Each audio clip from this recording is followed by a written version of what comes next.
Hi there. Welcome to the Small Business Coffee Break, the series where we take a few minutes to work on your business, not just in it. Today we ask, how should small businesses be using social? With Diane Snider of RevLocal. Diane has been helping small business owners be found online since 2020. So grab a cup of coffee and let's get into it.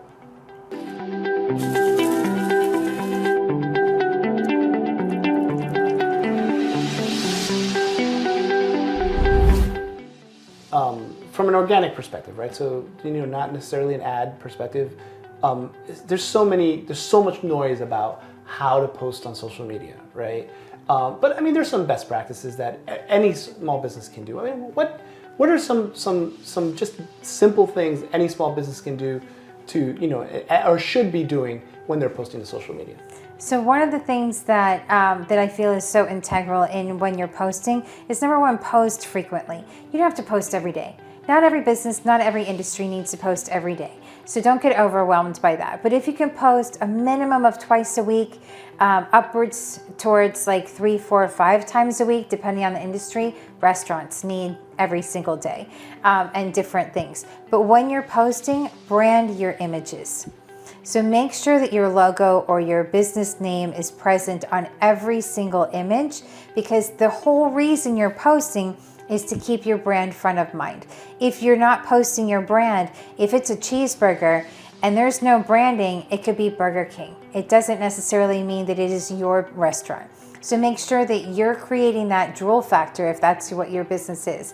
If you're creating, if you're a med spa, that I want that body and I have to go to that place in order to get it, or that facial, or whatever the case may be. So you want to brand every image and also utilize the hashtags that are going to associate to what it is that you're trying to get awareness for. Instagram is not a search engine. It is heavily used today as a search engine. So utilizing those hashtags in the local aspect as well as in the product or the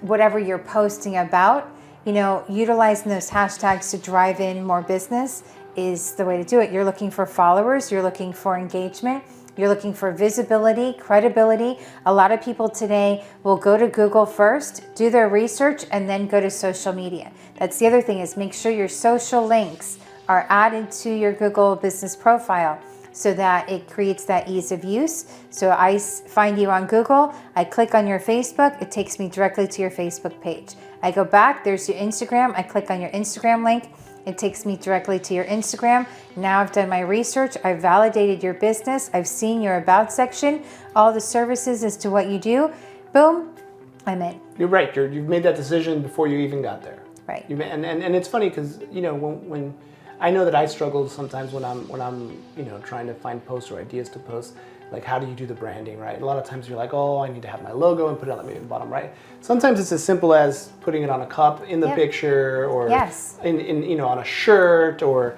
you were just saying a restaurant. One of my favorite places is Clutch Burger in Coral Gables. Clutch. Clutch is amazing, and he puts that little CB logo on all of his wrappers and whatnot. So no matter what picture he takes, it's a Clutch Burger burger. Right. And I mean, I think those are really great examples of just simple ways of making sure that you're branded. Let's keep the conversation going. If you have any questions you'd like to ask Diane, ask them in the comments, or her contact information is in the description. If you have any questions you'd like me to ask Diane or any other professional in their field, my contact information is also in the description, and I'm always available via DM. See you next week for another cup of coffee and more questions answered.